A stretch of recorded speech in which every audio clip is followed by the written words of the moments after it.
안녕하세요. XT 드론 이동주 부장입니다. 자, 오늘은 매빅 프로에 대해서 DJI Go 소프트웨어에 추가된 메뉴에 대해서 한번 설명을 드리겠습니다. 기존의 DJI Go에 대한 것은 예전에 올려드렸던 영상을 참조해 주시면 될 것 같습니다. 왜냐하면 팬텀 3, 팬텀 4, 인스파이어, 매빅까지 DJI Go라고 하는 동일한 소프트웨어를 쓰기 때문에 전체적인 메뉴에 대한 감각은 그 영상을 보고 익히시면 될 것 같고요. 어차피 매빅 프로는 셀카용, 휴대가 간편한, 그러면서도 기능이 그렇게 뒤처지지 않고 여러 가지 환상적인 퍼포먼스를 보여줄 수 있는 드론이다 보니까 촬영에 대한 특화된 메뉴들이 많습니다. 그래서 그런 부분들만 오늘 짚고 넘어가도록 하겠습니다. 그리고 지금 이 맥북으로 녹화를 하다 보니까 조금 더 좋은 화질을 보여드리기 위해서 안드로이드처럼 자체 녹화 앱이 없어요. 그래서 지금 와이파이로 연결을 했기 때문에 다소 그 OD 버튼에서 들어가는 여러 가지 펑션 기능에 대한 것이 몇 가지 잘 보이지 않거든요. 하지만 제가 영상을 같이 오버랩하면서 보여드릴 거니까 크게 문제는 없으실 겁니다.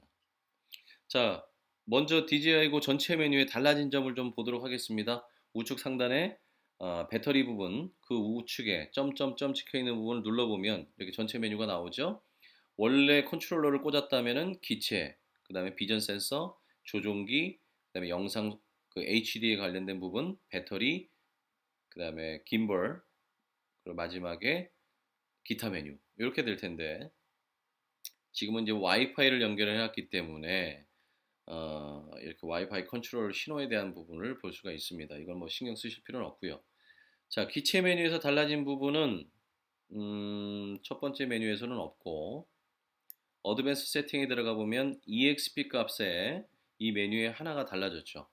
자, EXP는 뭐라 그랬죠? 어차피 스틱에 대한 민감도와 내가 스틱을 잘못 쳤을 때에 대한 그 갭도 보정을 해주는 기능이라고 했는데 얼마나 민감하게 또는 둔하게 약간은 부드럽게 움직일 것이냐.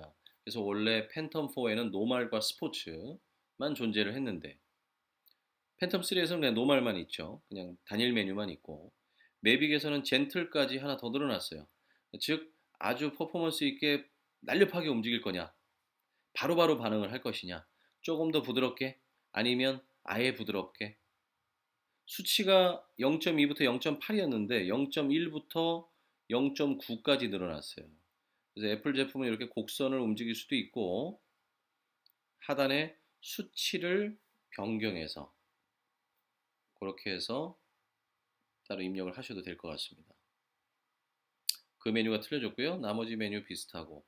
자, 밑에 100% 이해하지 못했지만 스탑 모터 메소드라고 해서 모터를 정지하는 방법에 대해서 나와 있는데 메뉴는 두 가지가 선택이 가능해요. CSC 매뉴버, 그다음에 Emergency Only 메뉴 두 가지인데 밑에 영문이 적혀 있는 걸 보면 두 개 다 동일한 얘기 같습니다. 이륙 전에는 모으거나 벌려서 조종 이 모터를 돌리거나 끌 수가 있는데 팬텀 4는 업데이트된 이후에 하도 이렇게 스틱을 모아서 떨어뜨리는 경우가 많다 보니까 스틱을 모아서 안 꺼지게 업데이트가 됐죠. 왼쪽 스틱만 모으고 리턴 투 홈 키를 눌러야만 비상 정지가 가능했는데 지금 매빅 같은 경우는 비행 도중에 비행 중에 모터를 정지할 수 있다라는 내용 같아요. 이 부분은 뭐 확인이 좀 필요할 것 같은데 일부러 떨어뜨려 볼 수도 없고 어쨌든 그렇습니다. 크게 중요한 내용은 아닙니다. 비행 중에 이렇게 모으거나 벌릴 수 있는 비행 기능이 없거든요. 단지 기체가 약간 이상이 생겼을 때 멘붕이 오면 이 기능밖에 생각이 안 난다는 거죠. 그래서 대부분 스틱을 모으거나 벌려서 기체를 떨어뜨리는 경우가 예전에는 많았습니다. 비전 센서에 대한 부분을 보면은 이것도 위에서부터 대부분 메뉴는 똑같습니다.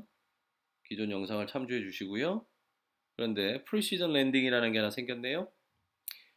이 옵션을 활성화를 하면 이륙 지점으로부터 다시 돌아올 때 내가 떴었던 자리 부근으로 아주 정확하게 돌아온다는 겁니다. 제가 뭐 10번 이상, 10회 이상 테스트를 했을 때는 어떤 마킹을 줘서 했을 때도 있고 랜딩 장소를 딱 색깔을 구분해서 했을 때도 있는데 정확하게 돌아올 때도 있고요. 심지어는 랜딩을 하면서 자기가 그 위치를 다시 변경하면서 내려요. 그렇게 내릴 때도 있습니다. 근데 마킹을 하지 않고 일반적인 보편적으로 같은 색상의 바닥에서 띄웠을 때에도 1m를 벗어나지 않는 범위 내에서 착륙을 합니다. 굉장히 정확했죠. 그 메뉴 외에는 뭐 동일합니다. 배터리도 같고요. 김볼도 그렇고. 자, 기타 메뉴에 보시면 메저먼트 유닛에 메뉴가 하나 더 생겼어요. 드디어 시속이 생겼습니다. 예, 우리가 피트로 보거나 아니면 초속으로 보거나 시속까지 생겼기 때문에 이제는 뭐 초속 15m다, 초속 14.5다 보실 필요 없어요. 킬로미터로 놔서 39km로 날아가고 있구나, 50km로 날아가고 있구나, 이런 것들을 쉽게 편리하게 보실 수 있다. 배려를 해줬네요. 어, 지금 한 가지 픽 포커스에 대한 픽 포커스 드레스 홀드라는 기능이 있는데 아직 이거는 파악을 못했어요. 어떤 카메라에 특화된 어떤 그런 메뉴 같아요. 제가 뭐 DSLR이나 이런 쪽에 전문가는 아니어서 눌러보면은 이렇게 빨간색으로 이렇게 지금 오브젝트들이 이렇게 표현이 되죠. 뭐 TV나 지금 우리 잡스 형님하고 다 표현이 되는데 사진을 찍었을 때는 동일하게 나옵니다. 이거를 키나 끄나 이 기능은 뭐 좀 아시는 분들이 예, 올려주시면 될 것 같아요. 그렇게 중요한 기능인지는 모르겠습니다만 크게 중요한 것 같지는 않습니다. 자, 밑에 Enable Manual Focus, 오토 포커스 말고 AF 말고도 MF로 잡을 수 있다는 거죠. 이걸 활성화하면은 배터리 밑에 보이죠? AF 외에 지금 현재는 AF로 선택이 되어 있고 옆에 MF가 있죠. 매뉴얼 포커스. 원래는 이렇게 화면을 누르면 이렇게 포커스를 잡지 않습니까? 오토 포커스로. 그런데 MF로 놓게 되면은 옆에 이렇게 게이지가 생깁니다. 그래서 포커스를 수동으로도 잡을 수 있다. 네, 다시 AF로 바꿔놓으면 자동으로 포커싱을 한다. 매뉴얼 포커스가 있다는 거고요. 그 밑에 롱 프레스 액션. 이거는 오즈모에도 있었던 기능이고 기존에도 뭐 있었던 기능인데 두 가지 메뉴가 있어요. 김벌 컨트롤, 포커스. 그러니까 눌러서 포커스를 잡을 것이냐 아니면 김벌 컨트롤로 놓으면은 화면을 길게 누르면 이렇게 손가락으로도 카메라의 틸트를 조정할 수 있다. 네, 특별한 기능은 아니죠. 네. 라이브 방송에 대한 플랫폼도 기존부터 있었고요. 뭐 특별한 내용은 동일합니다. 자, 좌측에 보시면은 DJI 그 마크 밑에 오토 테이크오프, 그러니까 자동으로 이륙하는 거 외에 두 번째 메뉴는 리턴 투 홈, 그리고 그 밑에 팬텀 그린 같은 메뉴가 있죠. 그걸 클릭하시면 리모트 컨트롤러를 연결했을 때는 다양한 메뉴가 뜨죠. 탭플라이도 있고, 액티브 트랙도 있고, 제스처도 있고, 트라이팟 모드도 있고, 터레인 팔로우도 있고, 그리고 POI, 홈락, 코스락, 팔로우미, 뭐 웨이포인트 다양한 기능이 있는데 지금은 핸드폰으로 조정하는 와이파이로 연결을 해놨기 때문에 세 가지 모드만 뜹니다. 근데 그 모드들을 중에서 나머지 모드들은 대부분 예전에 설명을 드렸고 새로 추가된 메뉴에 대한 것만 영상과 같이 쉽게 설명을 드리겠습니다. 탭플라이는 어차피 자동 비행입니다. 현재 이륙하지 않은 상태에서는 볼 수 없는데 떠 있는 상태에서 내가 전면에 있는 화면을 클릭을 하면 고라고 하는 메뉴가 생기죠. 그걸 클릭하면 자동으로 해당하는 방향으로 날아가는 것을 말합니다. 거기에 장애물 감지를 켜놓으시게 되면 장애물도 감지해서 스스로 정지하거나 그 주변으로 회피해서 비행할 수도 있다. 이번에 새로 생긴 메뉴 중에 액티브 트랙에 기존에도 있었지만 액티브 트랙에 세 가지 메뉴가 더 생겼어요.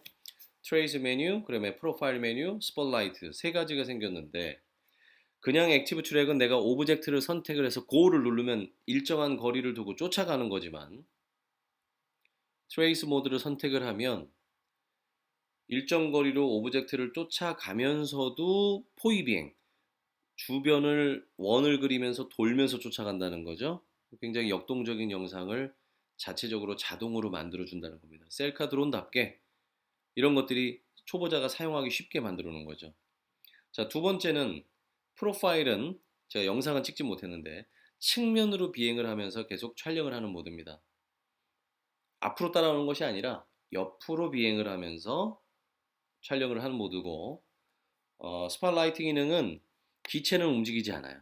기체는 움직이지 않고 오브젝트를 지정해주면 제자리에서 요 회전이 돌면 제자리 회전을 하거나 카메라의 틸트를 조정해서 오브젝트를 계속적으로 추적하는 그런 기능입니다. 자, 제스처 모드는 사진을 찍는 데서 혁명이죠. 내가 컨트롤러를 들고 사진 스틸샷을 눌러서 버튼을 눌러서 찍는 것이 아니라 이제는 기체 이렇게 손 한번 흔들고 그리고 나서 카메라 모양의 이렇게 영상에서 보시는 것과 같이 포즈를 취해 주시면, 저는 사진 찍겠다라는 포즈를 취하면 양쪽에 앞쪽에 있는 레드 그 LED가 빠르게 깜빡깜빡 거리면서 바로 사진을 찍습니다. 그때 이렇게 포즈를 취해 주시면 되죠. 그러면 그런 결과들을 사진 결과들을 보실 수 있죠. 자동으로 찍을 수 있다는 겁니다. 굉장히 편하죠. 그리고 트라이팟 모드는 기체의 출력이 완전히 아주 낮게 조정이 됩니다. 어떤 장애물 사이를 통과하거나 지붕 위를 스치듯이 지나가거나 어떤 숲을 갈대숲 위를 싹 이렇게 지나갈 때 빠른 드론으로는 내가 아무리 조작을 부드럽게 해도 그런 사이를 아슬아슬하게 통과하는 데 있어서 굉장히 힘들었어요. 또는 뭐 핸드 짐벌을 이용을 했거나, 하지만 장애물을 통과하면서 바로 물 위를 걸어갈 땐 사람이 찍을 수가 없기 때문에 기체의 출력을 조정한다 해도 비행 그 촬영이 쉽지 않았죠. 하지만 어, 이번에 트라이팟 모드를 선택을 하면 이 매빅 프로가 굉장히 부드럽게 선회를 하거나 전진을 아무리 빨리 밀어도 아주 서서히 진행을 하기 때문에 좁은 공간 또 실내에서 촬영을 하실 때에도 아주 감성적인 영상을 얻을 수 있다는 겁니다. 자, 터레인 팔로우 같은 경우는 그것도 이번에 새로 생긴 메뉴죠. 기능이죠. 즉 이렇게 수평으로 비행을 하다가 굴곡지면 뭐 계단을 만나거나 아니면 이렇게 지형지물을 만났을 때 언덕을 만났다든가 그때 그 지표면을 기준으로 그 지형지물을 인식을 하면서 하방 센서가 인식을 하면서 쭉 경사와 같이 올라간다는 얘기입니다. 그러면서 촬영이 가능하다는 거죠. 굉장히 좋은 메뉴인 것 같습니다. 그리고 그 포트레이트 기능이 생겨서 가로로는 담을 수 없는 상황, 또 굳이 좌우 넓게 찍지 않아도 되는 상황, 세로 촬영이 필요한 경우에는 포트레이트 기능을 통해서 이렇게 사진을 어, 세로로 찍을 수도 있다. 많이 활용하실 것 같아요. 그리고 POI나 웨이포인트, 팔로우미, 홈나 코스락에 대한 것들은 어, 예전에 설명을 드렸고, 그냥 그 중에서 POI에 대해서 관심점 비행에 대해서 한번 설명을 드리면 제일 많이 쓰는 기능이죠. 수동으로 POI를 돌리기는 사실 쉽지 않아요. 방법은 어렵지 않은데 롤과 요 값을 잘못 조정하면 굉장히 멋없는 영상이 나오죠. 근데 자동으로 지원을 해주니까 초보자분들이 쉽게 조금만 아시면 연습을 하시면 아주 부드럽게 찍을 수가 있는데, 일단은 오브젝트의 정중앙 꼭지점으로 카메라를 수직으로 세우는 상태에서 이동을 해야 되겠죠.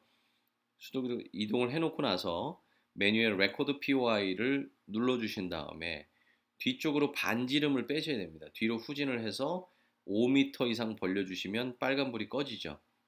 뭐 아주 큰 건물이 아니고서는 사람이나 나무나 아니면 뭐 조그만 어떤 건물들을 찍을 때는 건물이 아닌 다른 오브젝트를 찍을 때는 대략적으로 한 10m에서 12m 정도, 그 정도 빼주시고 카메라를 대각선으로 다시 촬영할 오브젝트에 맞춰줍니다.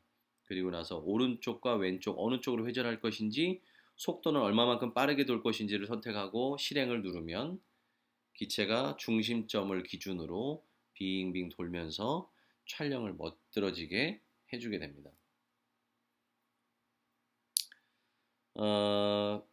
뭐 나머지 기능들은 제가 다음에 또 기능이 되면 한번 시간이 되면 보여드리고요.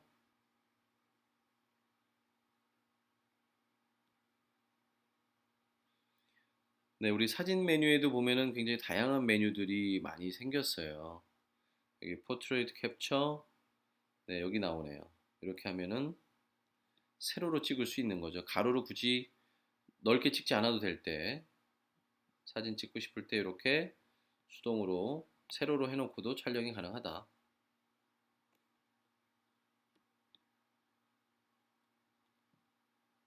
네. 그 외에는 대부분 메뉴들이 비슷합니다.